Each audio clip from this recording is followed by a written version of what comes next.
About 1 minute, 2 minutes, just so everybody's ready.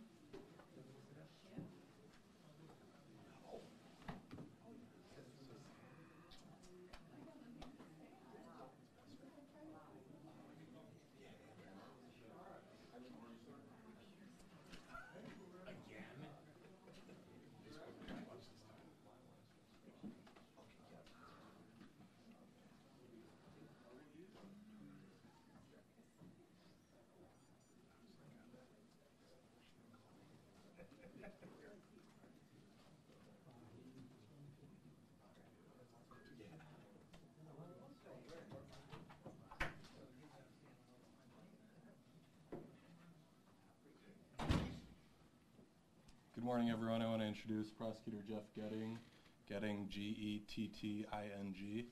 Jeff will make a statement, and then we will open it up for just a few questions after me. Thank you, Mike.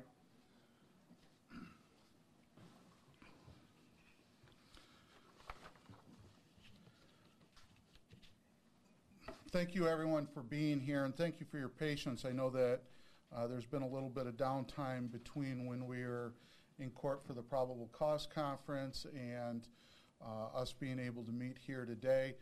It's difficult to predict how long things are going to take when we're in the courthouse. First and foremost, I want to again offer my sympathy to the victims and family and friends of the victims affected in this tragedy. It has been an extremely difficult couple of weeks for everyone involved, and I appreciate everyone's ongoing patience and respect for the privacy of those victims and their families. This morning, earlier today at the 8th District Court, a probable cause conference was held in the case of People versus James Brian Dalton. A probable cause conference is required by statute. It serves as a meeting between the prosecuting attorney and the defense attorney to discuss future proceedings. It is important for me to note at this time that the defendant, Mr. Dalton, although charged with multiple counts, is presumed innocent until he is proven guilty. While I am limited in what I can say about specifics at this point, since many things are not public information by law, I can share a few details. At this morning's probable cause conference, the defense requested that the court order an evaluation to be conducted at the Center for Forensic Psychiatry to determine if Mr. Dalton, the defendant, is competent to stand trial. A copy of the court order is available. It will be provided to all of you. I have it with me. You won't have to go anywhere to get it. Michigan law requires that every person who has been accused of a crime be competent before any court proceedings move forward.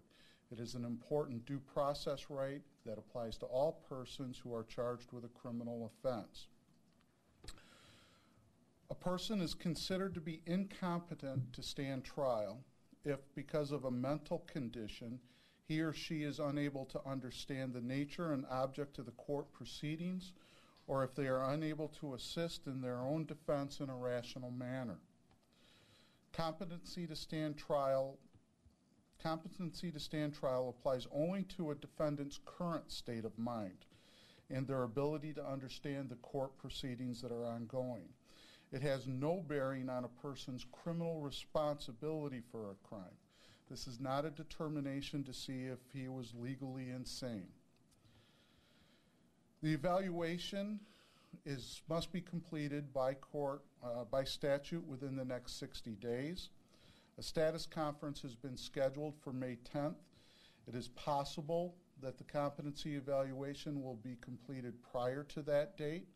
Once we receive the results of that competency evaluation, a hearing will be scheduled in 8th District Court within 5 days.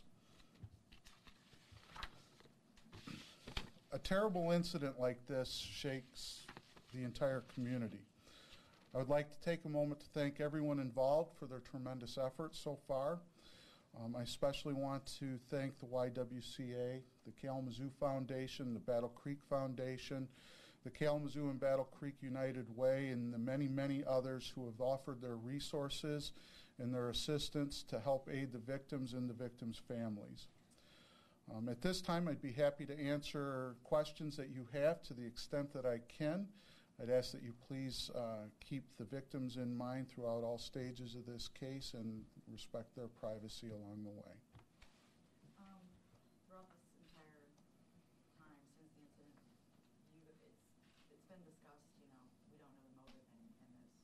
Obviously, you guys know more than us, but is there anything else you can reveal about that? All I can tell you is that the police have continued to investigate. One of the many avenues of investigation is to try and to determine a why for this, but I'm not at liberty to discuss it any further. Sometimes competency and criminal responsibility are done at the same time, but you're saying that's not going to be happening in this case? No, it's not happening in this case. The only request that was made at this time is one for an evaluation as to competency. That does not rule out the possibility of a request for criminal responsibility evaluation later on in the process, but it has not been asked for yet. Tell us why you would support having a competency evaluation. It's important so that we know we can make sure that the defendant is that we can proceed fairly against the defendant, so that they're capable of understanding the nature of what's happening, and so that they can provide assistance to their attorney in defending the case. We don't want to be moving forward in the criminal justice system against a person who doesn't know what's happening around them. Has there been any discussion that the defendant might ask for his own counsel or retain his own counsel? That would be absolutely up to him, and I wouldn't be a part of any of those discussions. Do you have any indication that the defendant suffers from any kind of mental illness, or do you have any evidence that might point in that direction?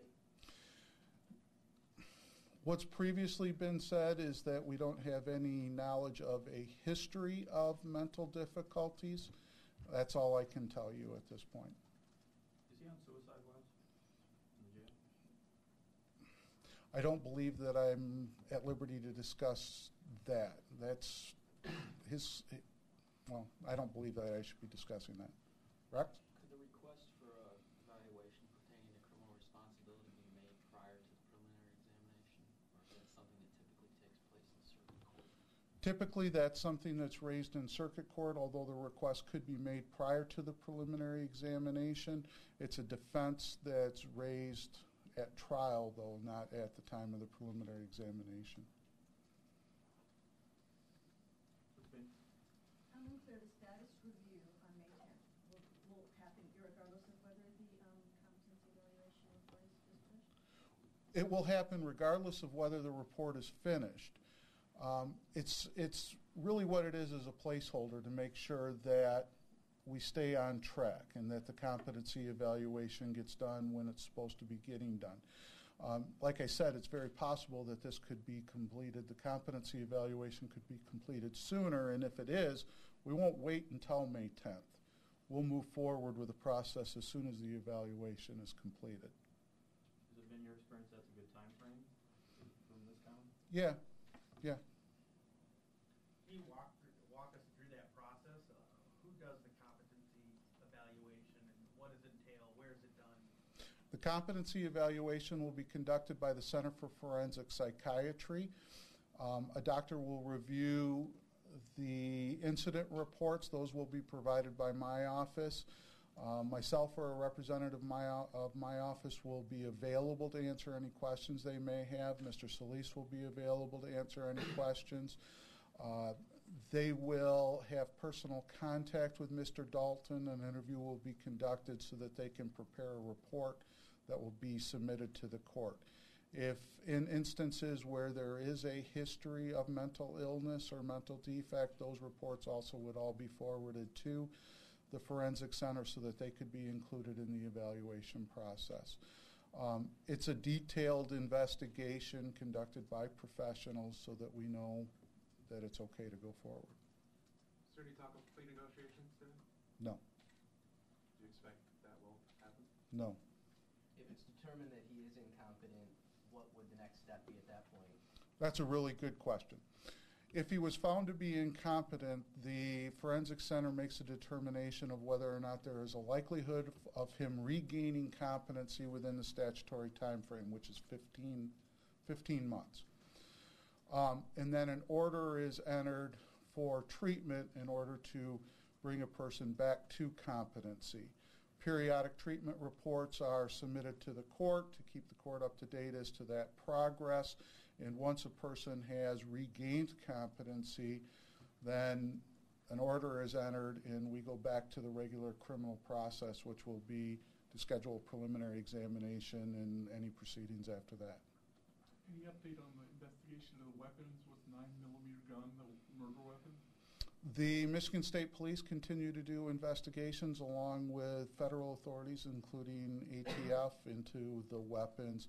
The results of those examinations I'm not at liberty to say at this time. Have any of the weapons been traced back to find out whether they were illegally purchased?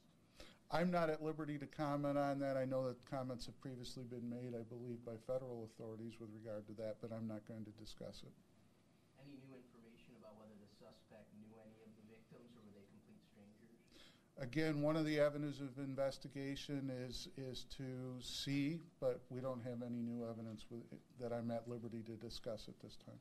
Have you figured out where the 9mm was purchased?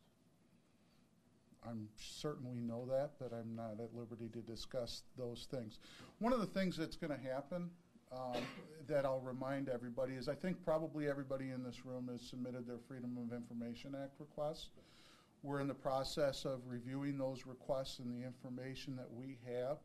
I believe on Monday, the 14th, is the first date that those requests will be sent out, so I expect that all of you will learn a great deal more about this incident through those requests that I'm not at liberty to discuss.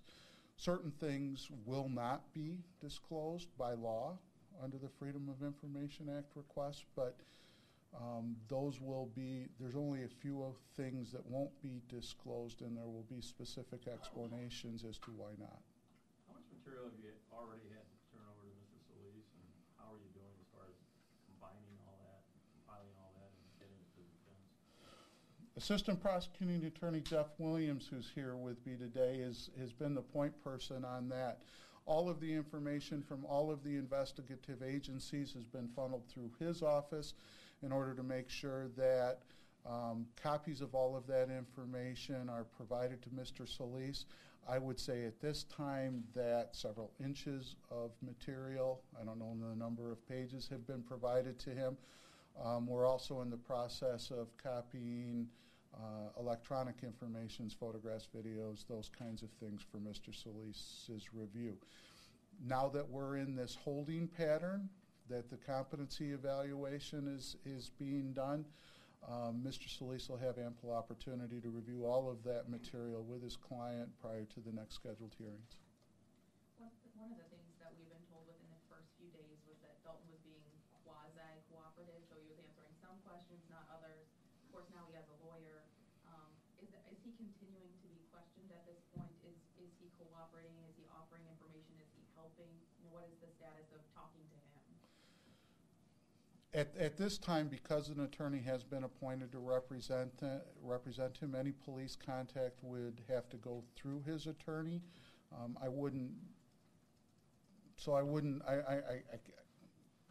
He has a lawyer representing him now, and that's where that's at. I think we can do one more question. Are you guys going to try to get the contents of his telephone, of his iPhone? His phone was one of the many things that was seized that night and throughout the course of the investigation, and the police agencies are in the process of investigating the contents of that phone. So you do have access to it? We do. How did you get it? I'm not at liberty to discuss nor am I the right guy to ask. The technicians here at the Kalamazoo Department of Public Safety's crime lab, as well as the Michigan State Police, were able to access information through the phone. Did he give you the password? I'm not at liberty to say that. And as prosecutor, have you ever done that before, access someone's cell phone records? It's a common tool of investigation in major crimes, in many felony crimes. We access cell phone information in homicides. We access cell phone information in drug investigations. It's a common tool for law enforcement. And do you have an opinion on the whole Apple versus... I'm not getting in between Apple and the Justice Department. Those two are much bigger. No, that's over my head. For some people who may not understand, some of our viewers,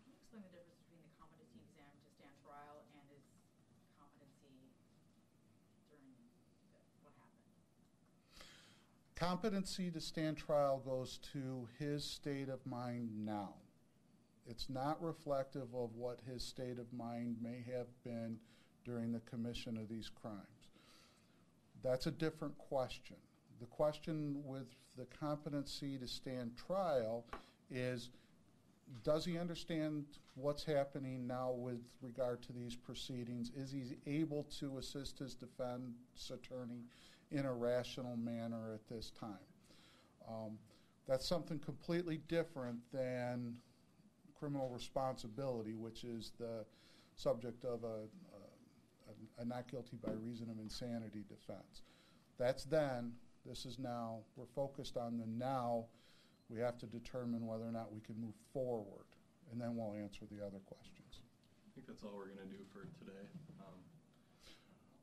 All right, Rex, I'll give you one more. Can you say anything about, I know you guys have obviously said that the 9mm handgun was recovered from his car when he was arrested. Can you say anything about ammunition, how much ammunition was recovered from him or the car when he was arrested? All I will say about that is that in addition to the weapon, there was other items of evidentiary value that were seized from his person, from the vehicle, and as a result of the many search warrants that were executed during the course of this investigation. Thank you. Thank you all for your patience in setting this up. Thank you for your questions, and thank you for your continuing concern and thoughts for our victims and victims' families.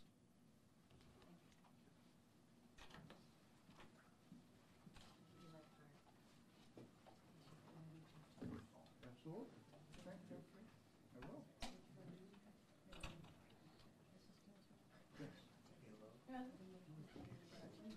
I hope so. Thank you very much. Appreciate it. Okay. I should take my stuff with me. You don't want to. Oh, who wants copies of that order? Ooh, me. I'll give Mike some to hand out. She'll get it.